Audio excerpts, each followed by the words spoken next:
30평 규모의 8천 정도에서 9천까지 나오는 매장도 있습니다. 저녁만 운영을 하시는데 한 달 매출 한 4,500 정도 매출을 판매하시고요. 이익금이 1,200에서 1,500 정도, 거의 30% 육박하죠. 그런 매장도 있습니다. 본인의 의지, 그리고 어떤 경로나 어떤 경우에 의해서 장사를 하시게 되는지, 취지, 이런 게 제일 중요하다고 생각해요. 내가 돈을 벌고자 하는 것도 맞는 얘기입니다. 반대로 그 돈만 벌고자 하면은 장사는 참 어렵다고 말씀드리고 있습니다. 차장님 안녕하세요. 안녕하세요. 자기소개 부탁드리겠습니다. 저는 충청 지역 파트장을 맡고 있는 박준호 차장이라고 합니다. 이렇게 영상에 출연해 주신 이유가 따로 있을까요? 오봉집 문의들 많이 하시고, 어떻게 저희가 오봉집을 관리하고 초창기에 어떻게 시작을 하시는 도움을 드리는지, 오봉집 진행함에 있어서 어려운 점에 대해서 어떻게 해결을 해드리는지 그런 거 알려드리고 싶어서 나왔습니다. 차장님은 오봉집에서 어떤 일을 중점적으로 맡아서 하고 계시는 거예요? 오봉집 관리를 하고 있고요. 오봉집을 문의하시는 점주님들께 정보 제공 드리고 영업도 같이 하고 있습니다. 매비 점주님들이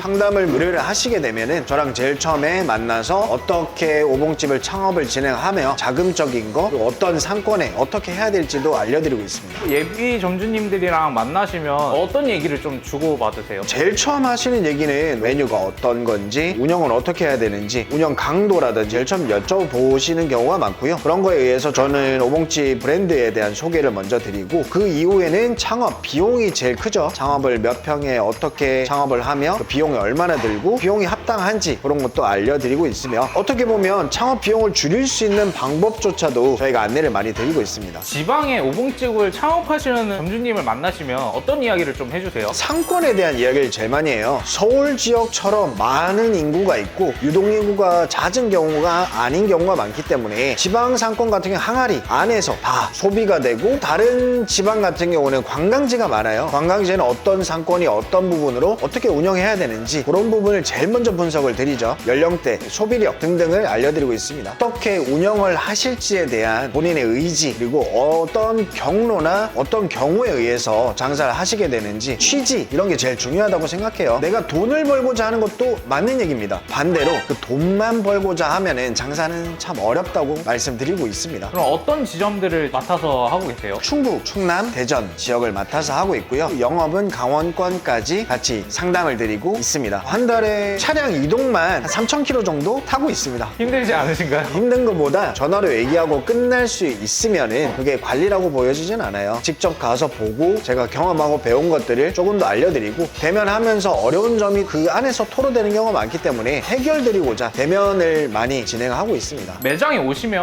어떤 케어를 많이 하세요? 문제가 있는 점을 제일 처음에 찝어내겠죠. 격려를 드리기 전에 어떤 부분이 저희 브랜드가 추구하는 것과 다른지 그런 부분에 대해서 말씀을 드리고, 혹시나 점주님이 특색으로 뭔가를 하시는 것에 대해서는 터치를 하지는 않습니다. 대신에 브랜드의 방향성과는 같이 가주십사 하는 거, 그런 부분을 제일 먼저 말씀드리고, 요즘 경기도 진짜 많이 어렵습니다. 그런 부분에서 탑할 수 있는 점을 같이 고민하고, 또 다음번에 방문 전에 문제점에 대해서 해결 부분을 최대한 마련해 보려고 하고 있습니다. 점주님들의 고민이 있다면 어떤 게 제일 클까요? 돈이 아닐까요? 수익이 제일 문제입니다. 어쨌든 장사라는 게 즐겁고 사람 만나고 내가 만든 음식, 내가 하고 있는 것에 대해서 최대한의 손님한테 대접을 하면서 그 즐거움과 보람을 얻기도 하지만, 가치가 나에게 남지 않는다면 그게 제일 고민이겠죠. 어차피 점주도 사람이고 얻는 수익으로 인해서 내 가정과 생활을 지킬 수 있는 건데, 그런 부분을 많이 어려워들 하세요. 수익을 조금 더 낼 수 있는 방안을 같이 고민드리고 있습니다. 창업하려고 할 때 추천해 주실 만한 지역이 있을까요? 제가 관할하고 있는 지역 안에서는 추천하고 싶은 지역들이 많아요. 그 지역은 정말 제가 오봉집의 자리다 라고 생각하는 지역들이 몇 군데 있거든요. 대전 같은 경우에는 동구 이런 쪽도 오봉집의 결과 같이 잘 맞는 지역이고요. 세종도 일부 지역, 세무소 앞쪽에 점심이랑 이른 저녁까지 상권이 너무 좋아요. 와산, 천안 지역도 아직 개설할 수 있는 지역이 더 많습니다. 노른자 자리가 아직 남아있는데 그런 부분에 조금 더 영업을 좀 추진을 더 하고 싶은 마음은 있습니다. 관리하시는 매장 중에서 가장 매출이 잘 나오면 어느 정도까지 나오나요? 평수당 매출로 비교를 하자면 30평 규모의 8천 정도에서 9천까지 나오는 매장도 있습니다. 운영상으로 보면 30평 매장이고요. 저녁만 운영을 하시는데 한 달 매출 한 4,500 정도 매출을 판매하시고요. 이익금이 1,200에서 1,500 정도, 거의 30% 육박하죠. 그런 매장도 있습니다. 운영의 방식에 따른 매출이 다른 점도 충분히 있다고 생각합니다. 이제 오봉집에 입사하신 지 얼마나 되신 거예요? 지사로부터 시작을 했고요. 본사로 입사한 지는 얼마 안 됐지만 지사로 오봉집과 같이 한 지는 3년 이상 됐습니다. 오봉집 지사에 들어오시기 전에는 어떤 일들을 좀 하고 계셨어요? 호텔에서 주방 주방 일을 계속 해왔었고요. 한국에서 일한 지는 7년 정도 됐고요. 그전에는 계속 해외 돌아다니면서 호텔에 일하고 다녔습니다. 주방 셰프 출신이고 한국 들어와서 가게를 하다가 코로나라는 되게 큰 벽을 맞고 제 가게가 많이 쓰러져 갈 때 만난 게 오봉집이었습니다. 저도 시작은 오봉집 점주로 시작했습니다. 오봉집 매장을 운영하시다가 직원으로 이렇게 입사하신 건데 그런 이유가 있으세요? 악성 점주 중에 하나였습니다. 뭐든지 다 시집 잡고 이게 왜 이렇게 되는지 많은 의문점을 가지고 있었어요. 근데 어느 순간에 보니까 배워보고 싶다는 생각도 있었고, 그리고 제가 점주로서 매장이 1,500만 원 한 달에 팔던 40평 가게를 가지고 있었는데 오봉집을 만나면서 매출이 8천까지 올랐습니다. 그것도 단기간에. 이런 부분을 저도 다른 사람과 함께 공유하고 싶고 제가 경험한 거를 조금 더 이분들께 말씀을 드리고 싶어서 입사라는 걸 결정하게 됐습니다. 확실히 진짜 보이는 것도 많고 아시는 것도 많겠네요. 제가 하던 거 조금만 따라와 주시면 잘 될 것 같은데 안 따라오시고 조금 매출이 많이 줄어드시는 걸 보면 답답하기도 하고 조금 말이 강성으로 나오기도 하는데 최대한 도닥이고 따라갈 수 있도록 교육 입장을 많이 내세우고 있습니다. 오봉집에서 일하시면서 뿌듯하시거나 보람찼던 일들이 있었다면 어떤 게 있었을까요? 한 점주님을 예로 들면 정말 제 매장에 오셔가지고 식사 맛있게 매번 드시던 분이 오봉집 점주가 되신 분이 계세요. 처음에 매출이 괜찮다 그런 것만 보고 진행을 보셨기 때문에 주방이라든지 장사라든지 경험이 하나도 없으셨어요. 교육을 받다가 첫날에 울며불며 못하겠다고 돈 다 돌려달라고 그러시던 분이 계셨는데 지금 오봉집을 누구보다 매출을 잘 내고 수익을 잘 내는 점주님이 되계세요. 항상 찾아뵐 때마다 오봉집 덕분에 돈 벌고 집도 사고 고맙다는 얘기를 많이 들을 때마다 좀 많이 뿌듯하죠. 3년 동안 오봉집에서 일하시면서 오봉집만의 강점이 있다고 생각하면 뭐라고 생각하세요? 저는 가성비라고 생각해요. 어떤 분들은 한 끼 식사에 과하지 않나? 그런데 그게 절대 과하지 않다고 생각됩니다. 저희 밥 무한리필이고 반찬도 무한리필, 국까지도 무한리필. 8인 가족 오봉 스페셜 2개 시켜놓고 애들까지 배가 부르게 먹고 나가시면서 다른 곳보다 저렴하게 잘 먹고 배부르게 간다. 그런 부분이 되게 많았거든요. 두 번째 강점은 저희는 프랜차이즈 같지 않은 부분이 있습니다. 업무 강도는 조금 있을 수 있지만 고객 만족도는 어느 한식보다 높을 수밖에 없습니다. 여러 가지 저희도 많은 부분을 간소화시키고 점주님 편하게 해드리고 있지만 간소화시켜서 이 맛에 보장이 안 되는, 평준화도 안 되고 너무 일반적인 어디서나 먹을 수 있는 이런 맛은 아니라고 생각됩니다. 오봉집에 있는 메뉴를 집에 가서 직접 해먹는 것과 그리고 매장에서 드시는 것과 정말 차이점을 느끼실 수 있으실 겁니다. 앞으로 이제 오봉집에서 계속 일하실 건데 사장님만의 이제 목표가 있다면 어떤 게 있을까요? 다른 바이저들, 신입 사원들 점점 들어오면서 그들을 제가 교육시키는 게 목표예요. 제가 갖고 있는 마인드를 교육시킨다기보다는 점주가 원하는 방향성 그리고 바이저가 해야 될 일들에 대해서 그들이 일만으로는 저는 부족하다고 생각해요. 점주의 감성과 운영과 그런 어려움들을 알아야 그들도 교육시키고 점주한테 각인시킬 수 있다고 생각해서 그런 부분을 조금 인지시켜주고 바이저는 누구보다 뛰어나야 되고 바이저는 누구보다 친화적이고 친근함이 있어야 된다. 어려움에 대해서 부딪혔을 때 좌절하거나 실패하는 생각보다는 해결점을 찾는 사람이라고 보시면 될 것 같아요. 오봉집을 창업하시려는 예비 점주님들한테 한마디 부탁드리겠습니다. 오봉집 창업 너무 좋습니다. 창업을 함으로 인해서 얻을 수 있는 이익이라든지 점주로서의 자부심도 가질 수 있다고 생각을 합니다. 창업을 하시기 전에 충분히 고려하시고 충분히 상담하시고 다른 브랜드들과도 많이 비교를 해보시고 결정하셨으면 좋겠습니다. 고객 만족도 그리고 점주님이 운영을 하면서 만족도도 저는 낮다고 생각은 하지 않습니다. 대신에 업무 강도는 있으니까 그런 부분에 대해서 잘 따라와 주셨으면 좋겠고 장사라는 게 어딜 가도 쉽진 않습니다. 항상 충분한 생각과 고찰을 가지고 나중에 결정은 심오하게 결정을 하셨으면 좋겠습니다. 오늘 차장님 이렇게 나와주셔서 감사합니다. 감사합니다.